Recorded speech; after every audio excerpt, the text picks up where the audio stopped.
On the 1st of Muharram 2022, Ammar Naqshbandi gave a lecture on what he termed British Shiaism. In this lecture, Naqshbandi used deceptive tactics, fallacies, and even misinterpretation of the Holy Quran itself in an open and clear attempt to defend an extremist, deviant sectarian group which operates in the name of Shia Islam, downplay the significance of the Islamic Revolution, and even tried to turn the Shia population within Britain against Imam Khomeini. This attempt was so blatant that he was blasted and pressurized from every direction by the believing Shia Muslims abroad and within the UK itself, who bombarded Naqshbandi and his funders with refutations shared on social media sites, tweets and messages of condemnation exposing his malicious endeavour, and even full speeches expressing anger at what Naqshbandi had done. Comments are blocked, so you can't see the number of people expressing outrage and refuting his claims. Over 100,000 views but only 2,000 likes? I'm sure it's safe to assume that the dislikes would be glaringly high. And it's no wonder why he looks visibly nervous in subsequent lectures. And he should be nervous. Naqshbandi has shot himself in the foot.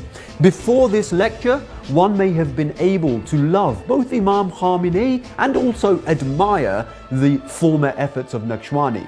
But after this lecture, Naqshbandi has made glaringly obvious that he is not only a supporter of the deviant Shias, housed and supported by the UK government, but that he is even willing to manipulate the truth in order to try and turn people against Imam Khomeini and the Islamic Revolution. For those perceptive enough, they will know exactly what deceptive games this individual is playing. But still, so that there can be left no doubts about it and it becomes totally clear, let's analyze this in sufficient, if not complete, depth. First of all, what is British Shiaism? Back in 2018, we exposed the figureheads of British Shiaism and expounded upon exactly what British Shiaism is and who its agents are. A few individuals claiming to be Shia Muslims, but whose predominant role is to further the agenda of the British regime. And the adherents of British Shiaism don't necessarily need to be residing in Britain. Just like Zionists don't necessarily need to be residing in Israel. They could be in Britain, in America, in Canada, in India, in Pakistan, or even residing in Iran. They are those who are furthering the agenda of the British regime. Today, the adherents of British Shiaism can be identified clearly through three traits. One, they abuse, slander and insult the three caliphs, the wives of the Prophet and the revered figures of the Sunni Muslims publicly in order to incite sectarianism among Muslims. Two, they do not speak out against the crimes of the Taghuti regimes of America, Israel and the UK. Three, instead they choose to attack and oppose Imam Khomeini, the Wali Faqih, the Islamic Revolution and other marjas and esteemed scholars of the Shia world. These individuals are extremely dangerous, and if we do not expose and oppose them, then they threaten to hijack the noble Shia school of thought in Britain and across the world. That's why Imam Khomeini was pointing out these rotten apples that are upsetting the cart. Naqshbandi knew that he himself had become one of these rotten apples. He could have repented and turned back to the right path, but apparently Naqshbandi's ego didn't allow him to do that. Instead, Naqshbandi attempted to put all the apples, the rotten and the good, into one cart and then condemn the one who pointed out the rotten ones in the first place, i.e. Imam Khomeini. When Ayatollah Khamenei says that British Shiaism brings about discord or disunity, and repeats this not once, twice, thrice, on a number of occasions, you find the reality is that this could be the case if you're picking a particular individual or two, let's say. But this British Shia community, many of the Shia who live here don't know the history of Shiaism in Britain. By relegating British Shiaism to the history of Shia Islam itself in Britain, Naqshbandi is trying to make it appear as though Imam Khomeini is not only condemning all the Shias in Britain, but even their history and ancestors. For a good 7 minutes, Naqshbandi talks about nothing except what? The humble beginnings of Shia Islam in the UK. Many of us don't realize our heritage and our history and the sweat that was there for us to reach where we are. How the original Shias who first emigrated to the UK used to commemorate Muharram in houses in the 1960s. 1965 till 1973, those were British Shia who held up the flag of Tashayyu'. They did not care that they didn't have a big Imam Barga. You don't need an Imam Barga. You can build an Imam Barga in a small house or in your heart. He names all sorts of roads that only the locals in the UK would be familiar with. In Blackburn and Cecil Road. For example, in Bradford, Speedwell Road in Birmingham. Balham, Tooting or Wandsworth. Ruth Road. And then even lists the names of some of the grandparents of the Shia community. The likes of Ghulam Hussein Marhoum. The likes of Ghazanfar Shah. Nabi Shah of Yusuf Mirza. Siraj Hussein had a house in Louisville Road in Tooting. What he's attempted to do through this is capture the sentiments and emotions of Shia Muslims in the UK. How? Think about it. If somebody mentions the street you grew up on, the road you used to take on your way to school, the uncles' names that you are familiar with, how's it going to make you feel? Idara Ja'fariya in Tooting was built towards the end of the 1970s. I was born in St. George's Hospital in the UK. I grew up in Tooting. Idara Ja'fariya on Church Lane was like a second home to me. When I hear these names, it just makes my heart flutter with nostalgia. But those things which form our earliest and fondest memories can also be our greatest weakness. It's precisely this which Naqshbandi is attempting to exploit. Because after throwing all these names out there, what does he ask? I ask you, that British Shia community, negative or positive? What do you think? Yeah, like anyone's going to say that it's negative when you've defined it like that. Naqshbandi has attempted to hijack the term British Shiaism and say that it refers to the entire Shia population in the UK. Did anyone award Ghulam Hussein? Did anyone award Ghazanfar Shah? Did anyone award Siraj Hussein? Why did no one award the pioneers of British Shiaism? Okay, first of all, those people, my grandparents' generation, were not the pioneers of the disease of British Shiaism. Rather, they were the pioneers of Shia communities in Britain. They were those sincere Shia Muslims who migrated to the UK, laid the foundations and brought the Shia community together in the name of Abu Abdullah. But they did not pioneer British Shiaism. British Shiaism is a disease that is much more recent, a twisted version of what that sincere generation strove with their sweat and blood to establish. British Shiaism, in fact, tramples on all the sincere efforts of our predecessors. Secondly, why is Naqshbandi attempting to kindle a fire of emotions within his audience? Why is he trying to ensnare your sentiments? Why is he trying to harness the love that you have for your background and your heritage? Well, when you love something, you will also hate that which attacks it. And who, according to Naqshbandi, has attacked that which you love? None other than Imam Khamenei. Ayatollah Khamenei was of those who had attacked the British Shia community. Naqshbandi wants you to believe that Imam Khamenei attacked the entire Shia population in Britain. He wants you to see Imam Khamenei as the enemy. And if you think that Naqshbandi has done this unintentionally, hey, maybe he didn't know the accurate definition of British Shiaism, right? Well, Naqshbandi claims that the statement of Imam Khamenei about British Shiaism was given no context. And that this particular statement, in the eyes of some, was general, and in the eyes of others was quite particular. Although the statement itself did not necessarily have a context. Who of the British Shia is the one who's causing discord and tension? In reality, the context is there.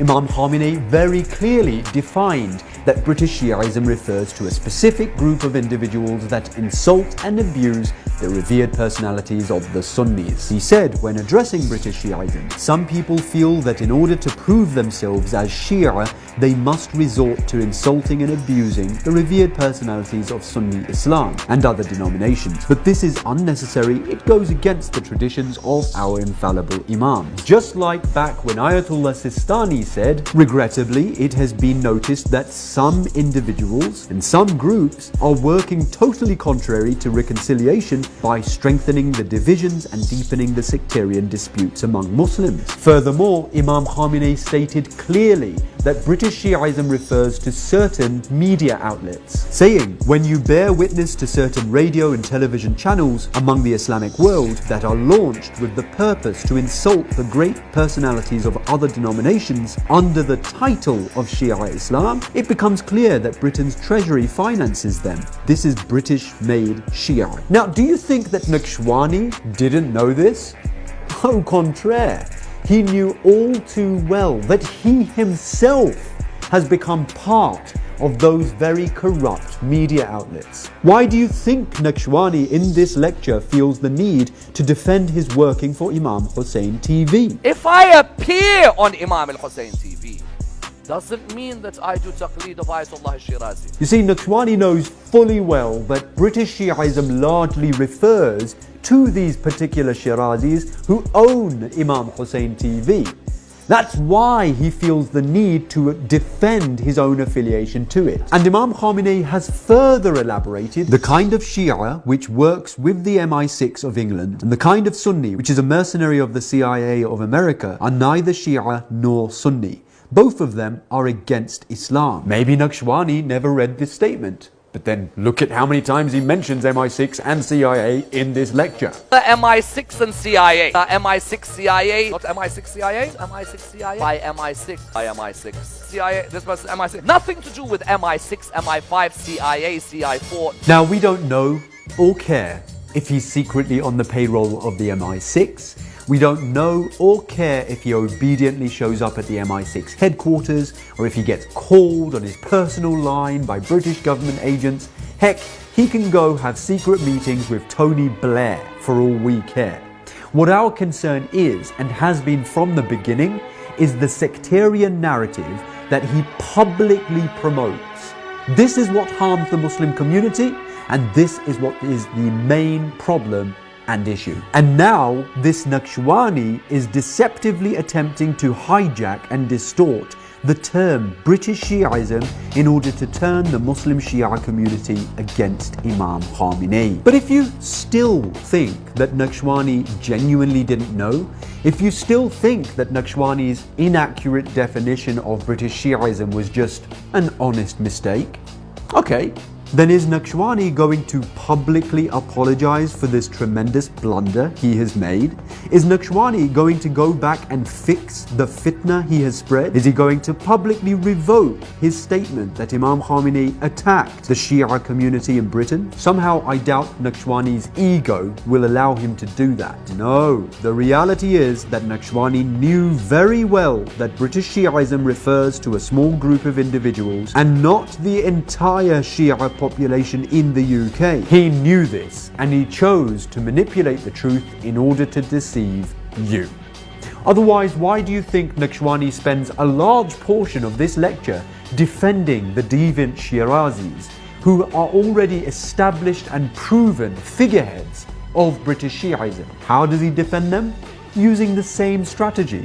He puts these rotten apples into one cart along with the good apples and says that the Shirazis generally should not be pointed the finger at. You ask any Shia, he'll say to you, I heard these Shirazis are MI6 CIA, paid by the government, all British agents. Another straw man argument. Nobody is saying that all those with the name Shirazi are British agents. If that were the case, then even Grand Ayatollah Makarim Shirazi would be included. Shaheed Grand Ayatollah Dast Ghaib Shirazi would be included. There are great individuals with the name Shirazi.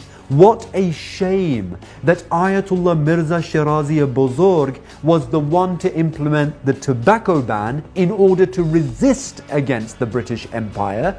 Yet today we have those with the name Shirazi who have become tools of the British Empire. These such tools include, but are not limited to, Sadiq Shirazi, Mujtaba Shirazi and Hussein Shirazi. By lumping these deviant Shirazis in with all the other good Shirazis, Naqshbandi is attempting to give them immunity. Who are therefore the Shirazis? The Shirazis are made up of 4 brothers. If a person looks at the biographies of Sayyid Muhammad, Sayyid Hassan, Sayyid Sadiq and Sayyid Mujtaba, the method in the way that they explain Shi'ism differs from one to the other.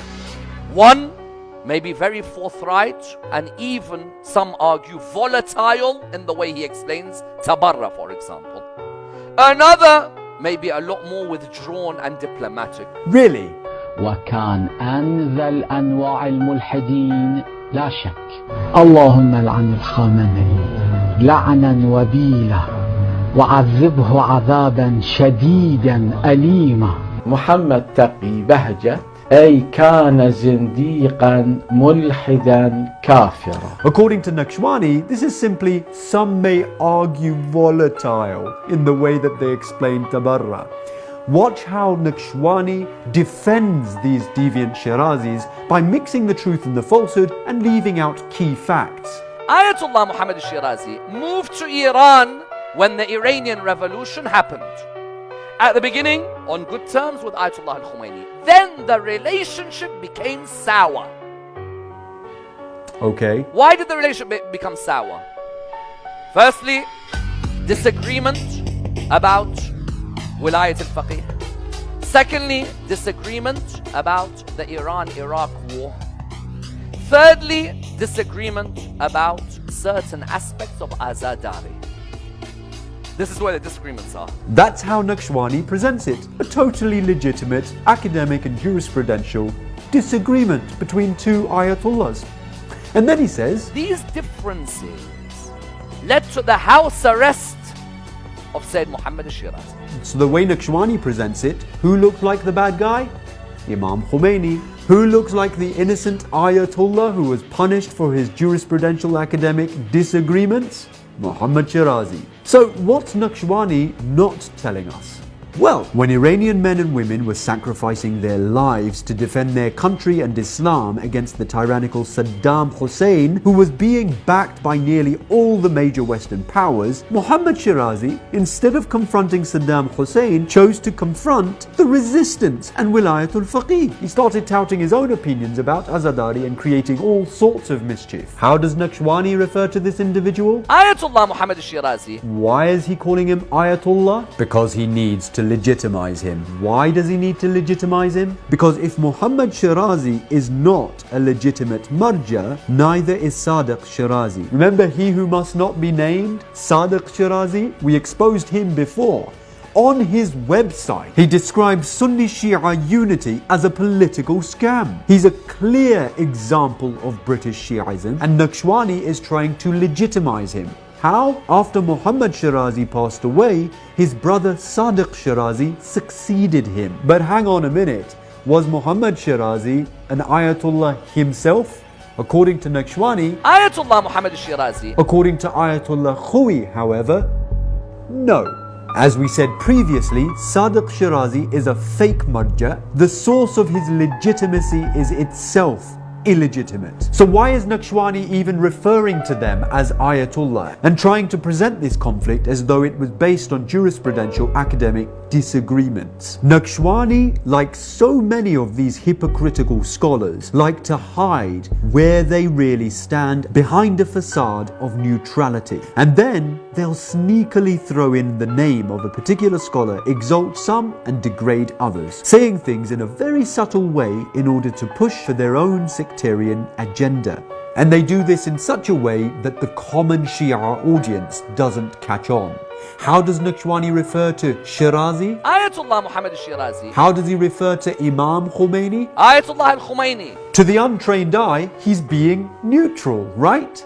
But actually what he's done is exalted the unqualified Shirazi, upgrading him to the level of Ayatollah, and downgraded Imam Khomeini as though this great faqih of Islam was just like the other mujtahids. He wants to say that the rift was just a difference of opinion and that they're both good, they're all going to Jannah. Now we have to get this straight. There was clearly enmity between them. You can either say one side was good or the other side was good, but you can't say they were both right and on haqq. In fact, Naqshbandi himself criticized the Sunnis for precisely this mentality, saying that you can't say all the companions are going to Jannah when some of them clearly had enmity and feuds with one another. Those who say to you every Sahabi goes to Jannah, reply back to them by saying to them, hold on, if every Sahabi goes to Jannah, can you please explain to me in the first, how many years? In the first 30 years after Rasulullah died, why are there so many feuds between different Sahaba? And he further extrapolated this for the Shia community. All of us at Masjid Ali today, all of us, imagine someone says, all of these guys are going to Jannah. So inshallah, all of us are going to Jannah. Within about 30 years, I've had a fight with him, he's had a fight with him, he's had a fight with him. This one's actually not just had a fight, he's actually gone and beheaded him. The other one's poisoned him. And then when people read about us, they're like, Subhanallah, all of them will go to Jannah. You'll turn around, you'll be like, oh my God, what type of Jannah is this we're going to go to? Subhanallah indeed. Even though Imam Khomeini and Muhammad Shirazi had a clear enmity and feud, Naqshbandi is now using that same mentality which he himself once refuted to say that both Imam Khomeini and Muhammad Shirazi are both good apples. And it reached a point where in order to prove his own deviant opinions, Naqshbandi even misuses the Quran 3 times in this one lecture. The first quote, "O you who believe, avoid most of suspicion, for surely suspicion in some cases is a sin, and do not spy." How does Naqshbandi present this? O you who believe, avoid suspicion for the love of God. If you have suspicions about a scholar's beliefs, either talk to them one-on-one. If not, then don't make judgments, because it could be a sin what you're saying about them. And this verse doesn't even apply here, because suspicion is when you don't know for sure, when you have no evidence, when you are assuming something about someone. Whereas when it comes to the public words and actions of certain scholars, we're not talking about things that we suspect, we're talking about things that we know as a fact with certainty. The mouthpieces of British Shi'ism have publicly gone against the established position of Imam Khamenei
sectarian differences and calm the passions which serve only those who want to dominate the Islamic country and control its resources to achieve their aims. Therefore, no sincere Muslim will ever embrace the deviance of American Sunnism or British Shiaism. They are perhaps the biggest curse and disease infiltrating the ranks of the Ummah today. Naqshbandi is doing nothing but trying to justify the existence of these deviant so-called Shias, trying to make this into an akhlaqi issue where we should all be nice and we should all be kind and respectful. Does he believe in Tawheed? Tick.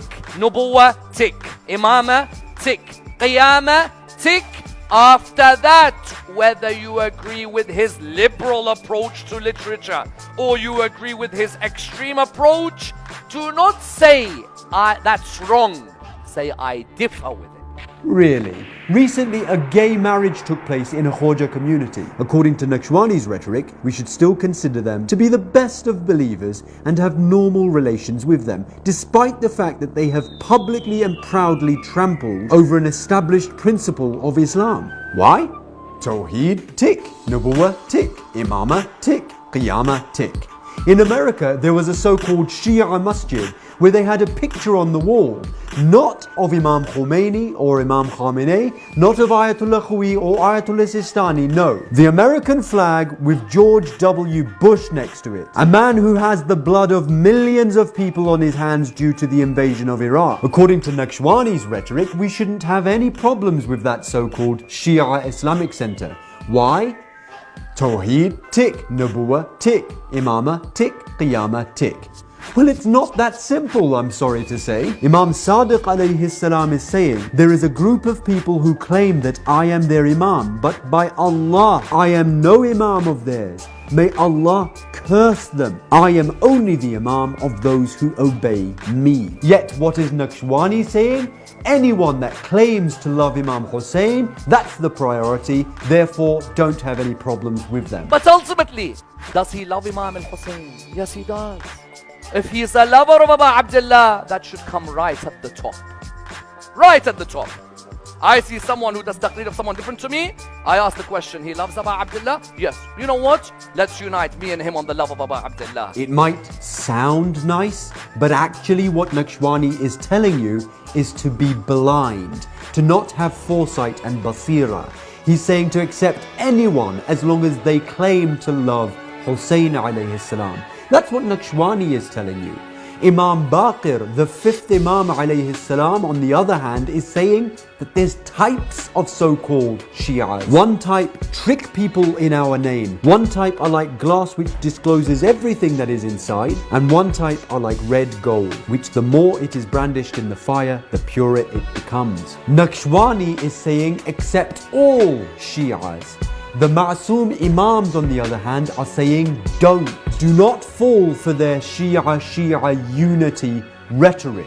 Because when the mouthpieces of British Shiaism call for Shia unity, the only thing they're trying to do is justify their own deceitful, malicious and disuniting narrative. They're trying to bring their own deviant extremism into the folds of mainstream Shia Islam. So when Naqshbandi says things like, another will turn around to you and say, listen to that speaker, but don't listen to this speaker. Then you get confused.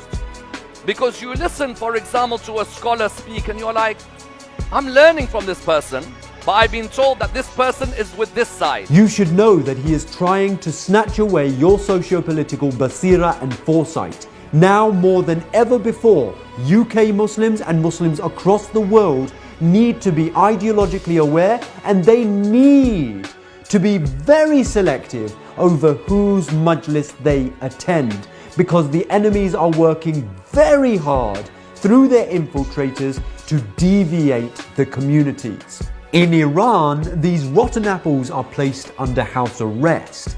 In Britain, they are given asylum, they are given funding, they are promoted.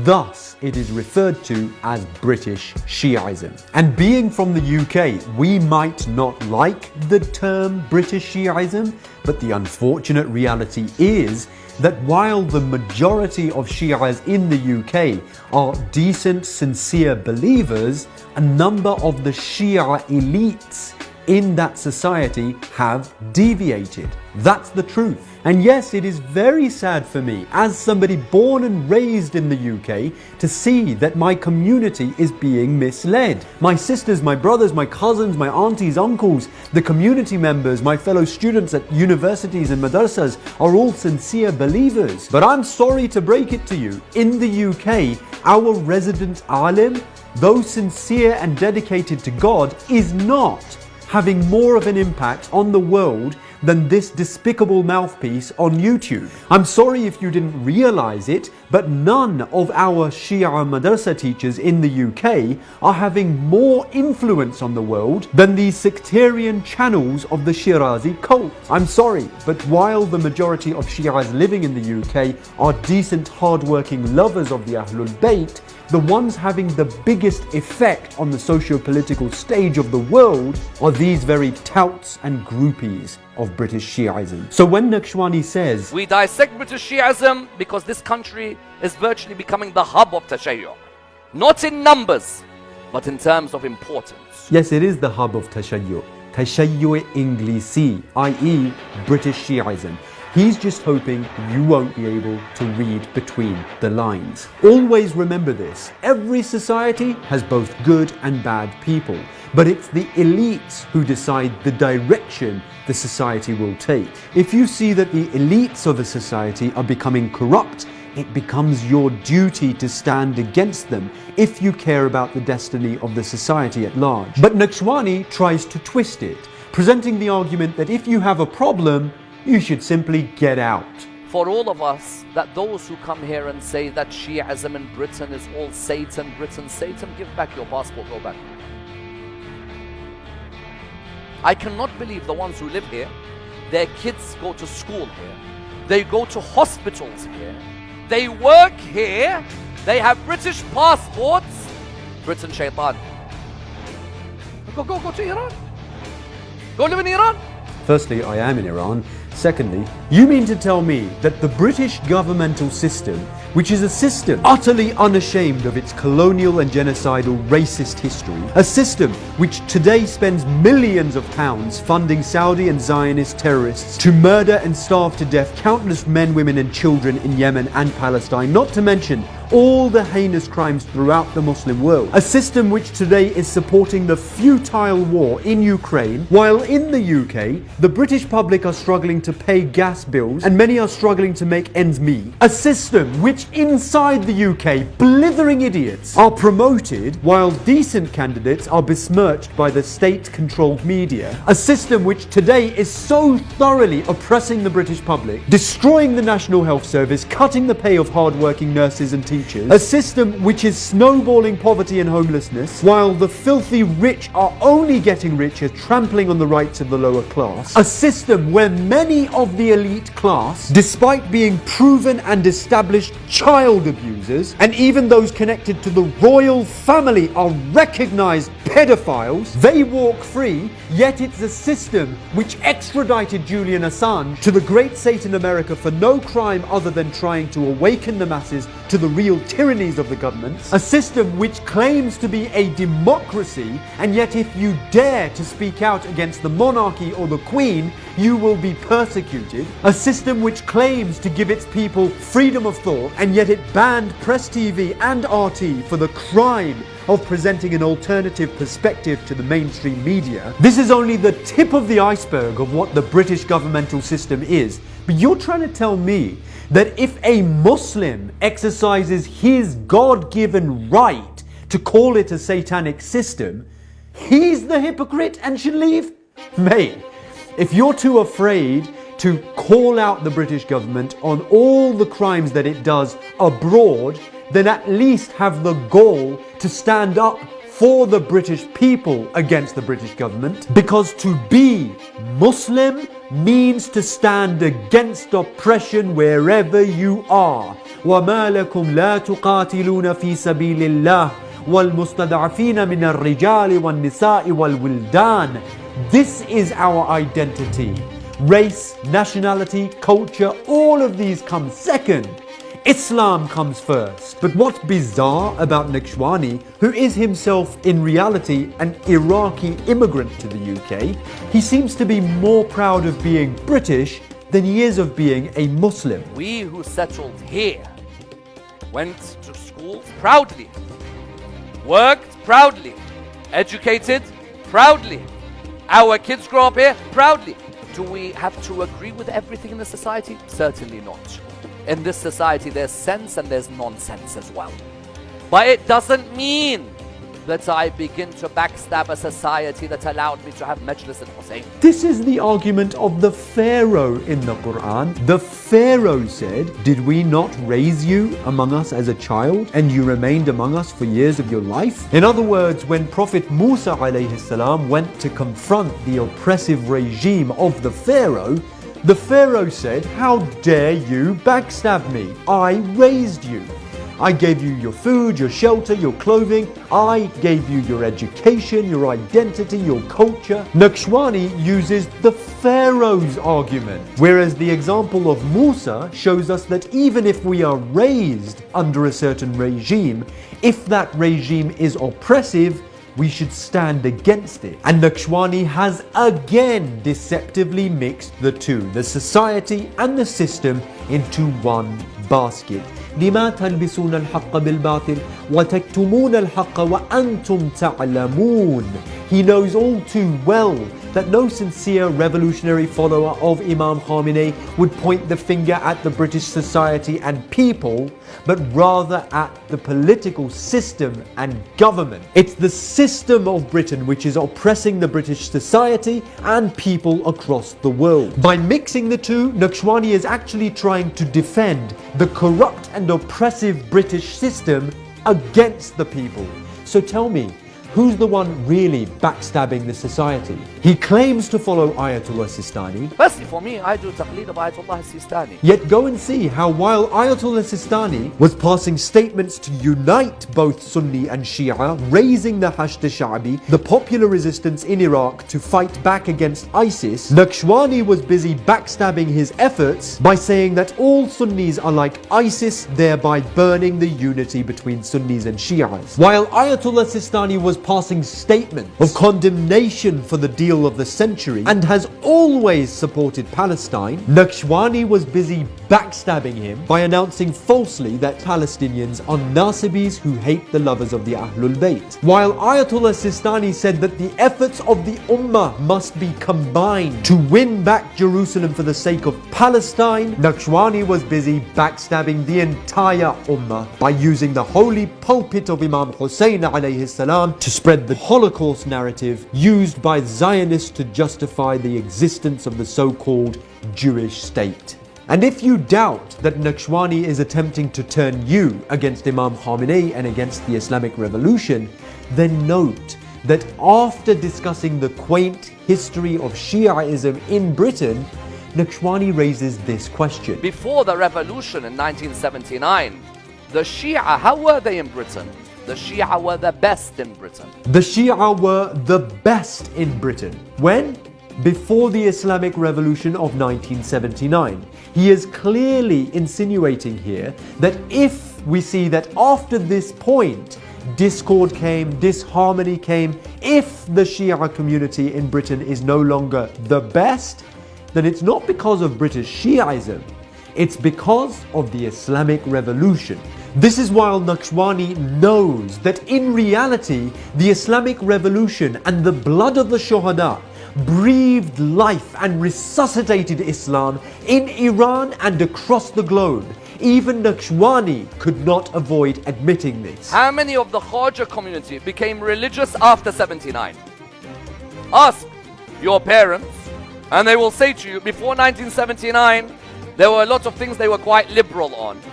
When 1979 came, hijab came, music in some cases was removed, others, and so on and so forth. Nobody can deny that it's thanks to the Islamic Revolution that we are more prepared today than ever before for the dhuhur and reappearance of Imam Mahdi alayhi salam. Even Naqshbandi cannot deny it. But after admitting this, he glazes over it as though it's something unimportant and something that we should move on from. A Shi'i is so in love with what took place in 1979 that the worldview of 79 still dominates the household of a Shi'i.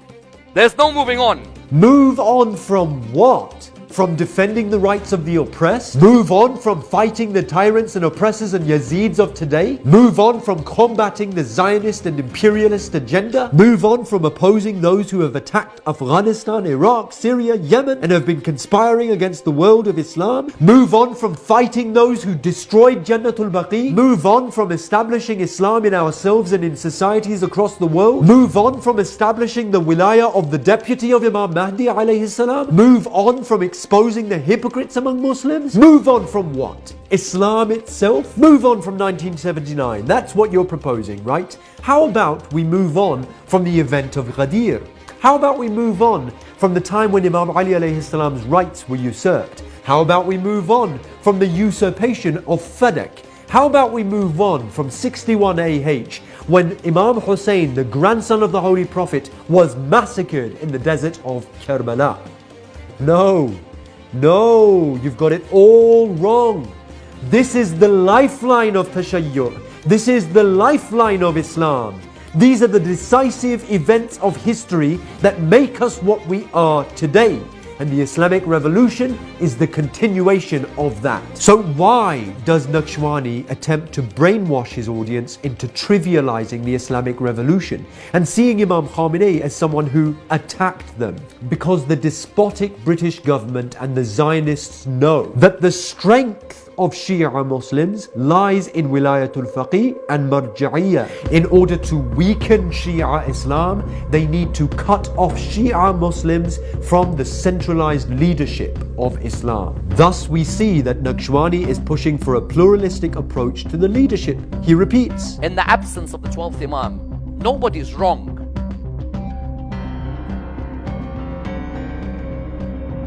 But there's no one who's 100% right.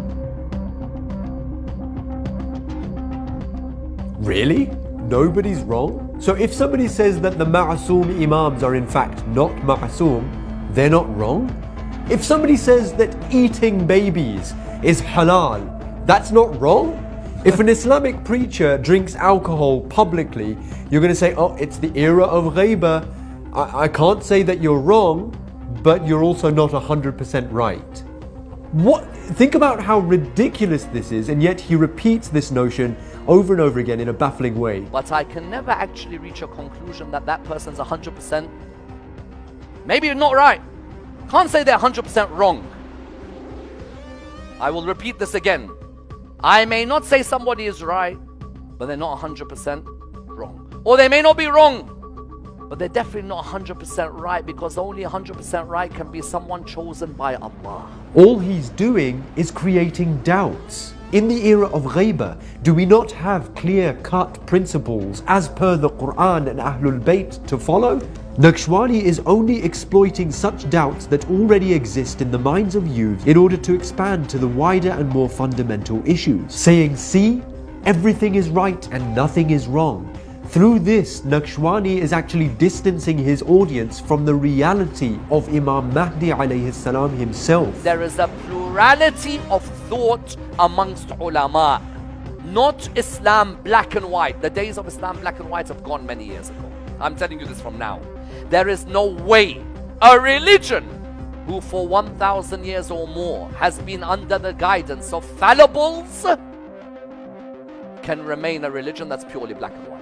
How far are you willing to go to defend British Shiaism that you will even bring the credibility of the entire religion under question by implying that it's all grey? This plurality and disconnection from the centralized wilaya and divine leadership of Islam is precisely what the colonial British want, so that they can take over the minds of Shia Muslims. Is this something new?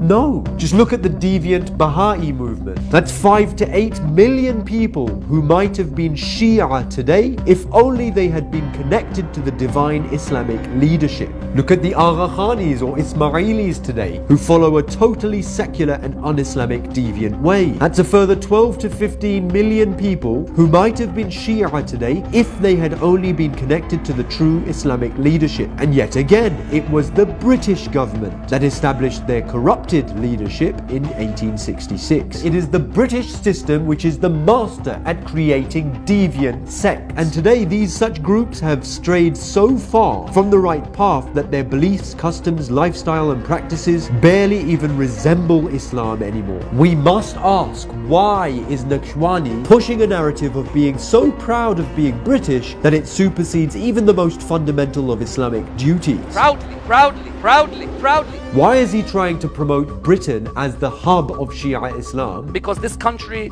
is virtually becoming the hub of Tashayyu. Think about how audacious that is.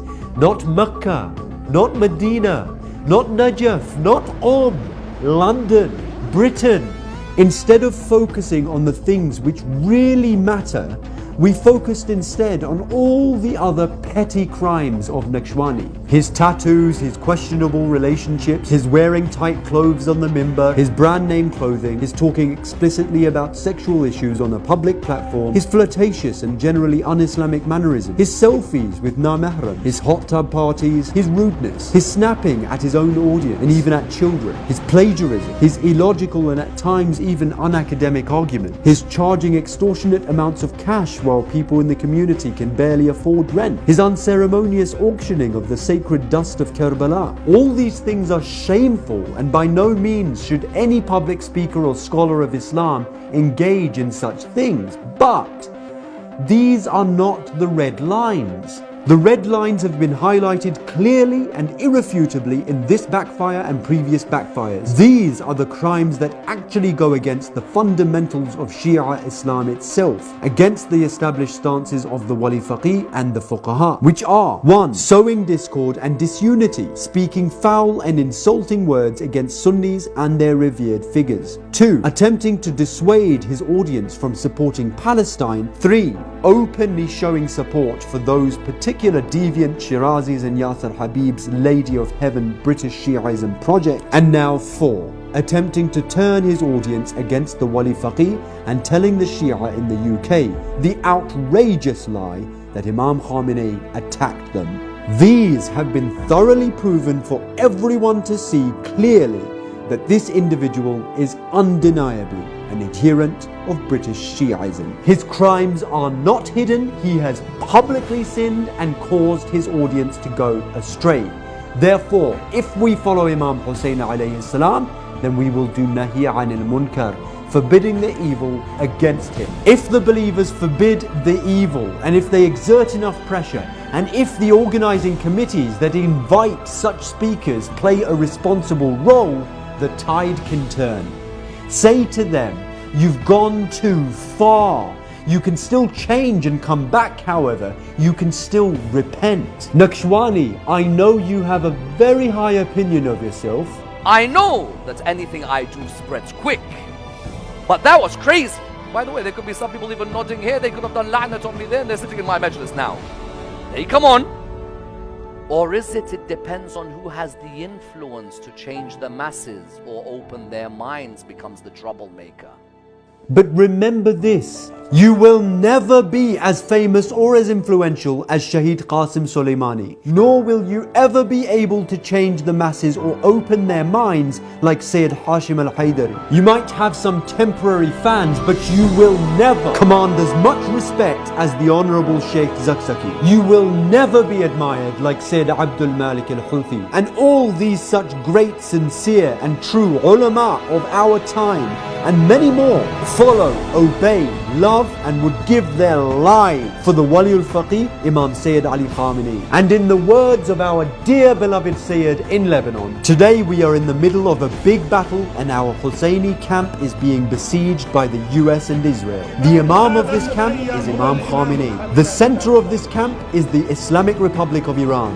This is our camp, this is our Imam, This is our leader and this is our Hussein of today. In this battle, there is no room for neutrality. You are either with Hussein or you are with Yazid. The battle is renewed and the confrontation is renewed once again. We tell Netanyahu, the Zionists and everyone plotting against us. We are a people whose will, determination, certainty and faith cannot be affected by sieging, hunger, thirst, fear or war. And when our leader, the Hussein of today, tells us the night has covered you if you want to escape, we will tell him, by Allah, O our Sayyid and our Imam, if we were to be killed, if we were all to be killed, if we knew that we would be killed, then burnt, then have our ashes scattered in the air, then be resurrected, and if this were done 1,000 times, ما تركناك يا ابن الحسين.